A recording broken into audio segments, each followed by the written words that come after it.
The grounds crew worked most of the morning in getting this infield area in playable condition. They burned it off with gallons of gasoline. Here's a curveball, wallop deep to left field. It is sending Williams back. It is going, and it is gone. Welcome to the BBA Today, your podcast that covers events around the Brewster Baseball Association every day with your host, Yellow Springs 9 General Manager, Ron Collins. And now, let's get on with the show. All right, thank you.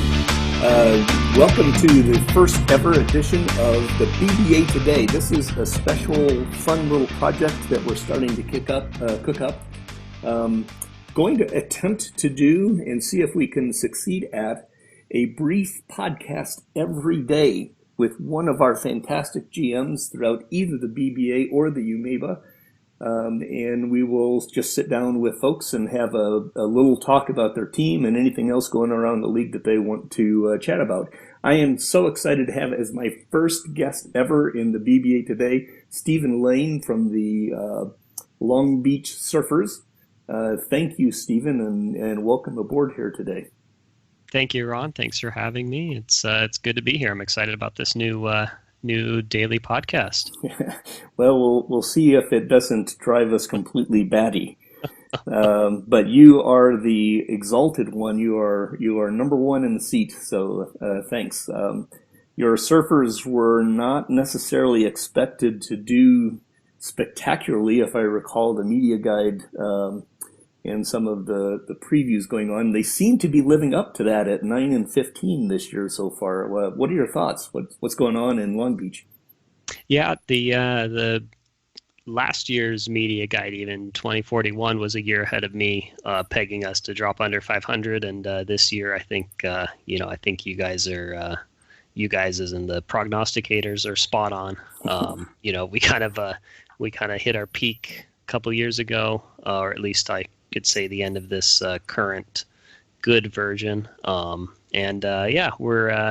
kind of in a rebuilding mode. Hopefully, we don't drop. I don't like the pace we're on right now. Hopefully, it doesn't end up that bad at the end of the year. But it's I think I've got some exciting pitching coming up in the minors. I am going to have to find some offense somewhere. As noted by a couple of people, there's not much offense in Long Beach right now, and there's not much in the pipeline. Which is kind of the reverse of the rest of the league, I think. Everyone else is out looking for pitching and seems to have at least some amount of offense. So that's kind of you're the counterpoint to a lot of the rest of the league. Of course, not counting Danya himself. Danya Chekhanov is still prime grade. Yes, yeah, I'm hoping that I can have a couple of good years. If not before I have to pay him all of the money, which I think he's going to start asking for next year. But at least before he decides to leave me for a bigger Brinks truck. Well, he'll have, 2 more RBers left? Is it 2 or 3?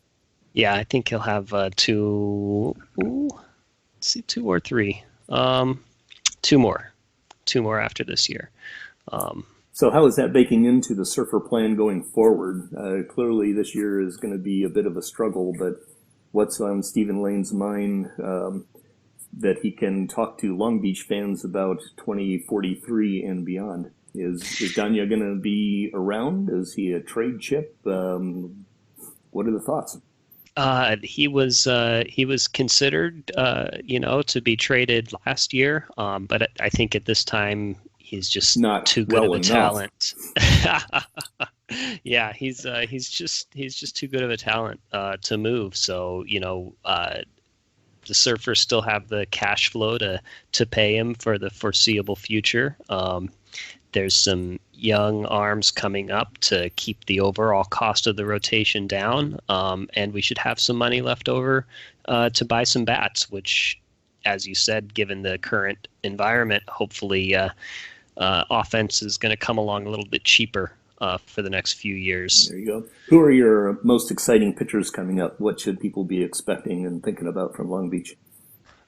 So we've got Jorge Alfaro, who was a trade last year with Calgary.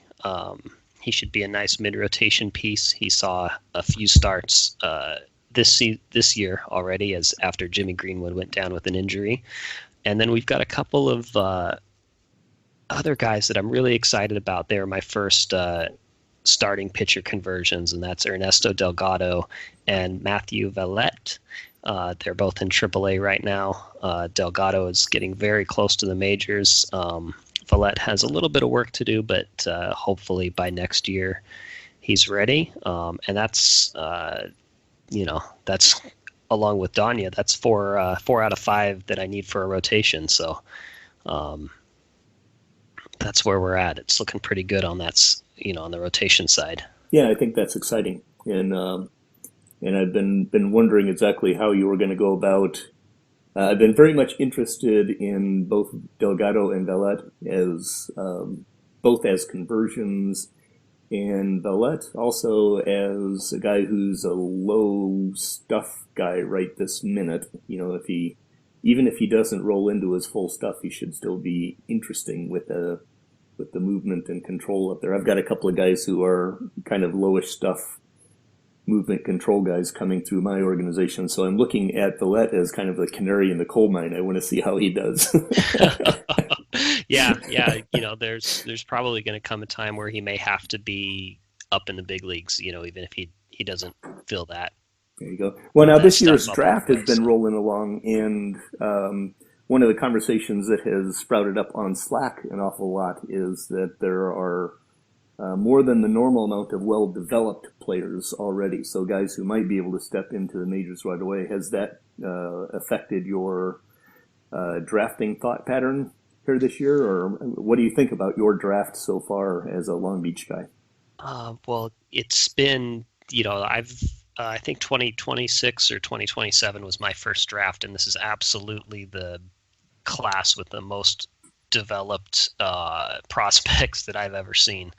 So it's really, I can't say that it's changed my draft strategy too much. I'm still kind of looking for, clearly I picked 2 pitchers in the first round, one guy that I hope to turn into a starter and another guy who's going to be a reliever. Mm-hmm. I'm just kind of doubling down on pitching is scarce right now. And these guys, both the guys actually just the first guy I picked is very well developed. He'll be up pretty soon. But I'm Long Beach has always been kind of a fleet of pitchers accompanied by a couple of big name hitters, right? I mean, that's kind of the flavor that I get from Long Beach. Is that something? It looks like you're trying to build a similar kind of thing right now. Yeah, that would be accurate. I don't know if I would call that an intentional strategy or not, but it certainly has been the case since I've had the team, and even before. I think you look at, there have been times where the Surfers have been good and they've had a couple of real standout offensive guys and solid rotations. Yeah, rotations, and I mean I've enjoyed watching Long Beach as you deploy your bullpen, because I think there are very few people who are as flexible with bullpens in the league as Long Beach has been. So I kind of expect that coming along also. I think your rotation is pretty strong. I've actually been a little bit surprised isn't the right word, but your bullpen doesn't seem to be quite as stocked as it has been in the past. Have there been injuries going on, or am I missing something there? Or I've been suffering from what I would call a little bit of underperformance, but my bullpen is not quite as strong as it has been, as I'd like it to be. But I do have a couple of prospects coming up on the bullpen side that will hopefully help stabilize that. Okay, well, folks, you heard it here first that Stephen Lane, the general manager of the Long Beach Surfers, is very disappointed in his bullpen guys, and so those guys probably ought to be, working a little bit harder, or maybe thinking about whether they want to be a Yellow Springs 9 or not, because we appreciate our bullpens. Well, I guess, yeah, I guess there go my free agency re-signings. Yeah, Nobody's actually, I heard through the grapevine that Danya really wants to pitch along with Carlos Valle and Carlos Pinata. So, just passing that on in case it becomes valuable later on. Let me ask you. Let me turn the tables a little bit, or turn the conversation a little bit out of the Surfers and into the rest of the league. There's a lot of interesting things going on in the forum right now. I think the world events going on have really created kind of an explosion of a lot of creative stuff. What are the things that you're finding most interesting within the community, be it on Slack or the forum or whatever right now? Yeah, as is, the signature of the Brewster, our forums are just the place to be. I'm always amazed at the quality that our GMs turn out. I've been really excited to see people jumping into our 7 for 70 celebration. Of course, inspired by Recty's work in our media guide, which was awesome. We have amazing media guides year in and year out. This was by far the best, I think, and the work that Recty did on the 7 for 70 stuff was just a blast. And I think the guys picking it up. Joe's last one there on the top 7 draft picks, greatest draft picks, was brilliant. I thought that was great. Of course, he didn't.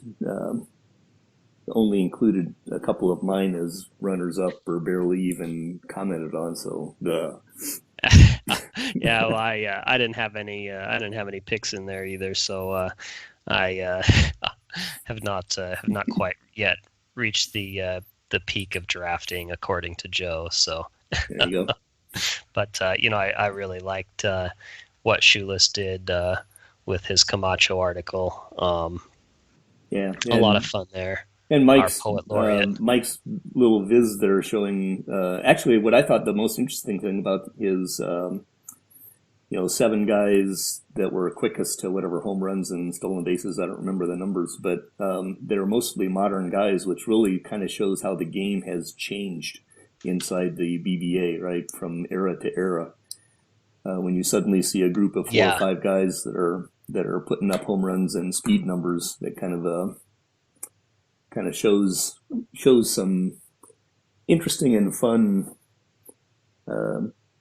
statistical nuances that are going on. Yeah, absolutely. I agree with that. It's really really quite something to see that it's all these guys that have done it are just very recent and really fun viz to look through. I really like all the things that Mike puts out into those graphs and the visuals that he puts to it. Yeah, we're all quite different in the way we go about doing things, and I think that's part of the fun of it. So, what else do you have on your mind here today? I want to roll this together and get it out the door. So, what's on your mind as an exit path?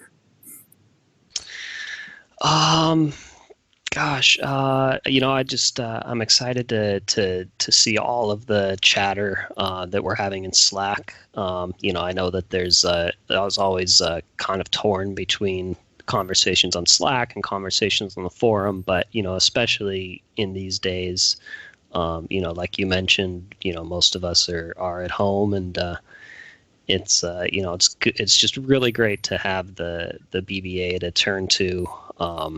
There's always a good conversation going on about, whether it's trades or draft or salary retention and there you go. Who's paying for who.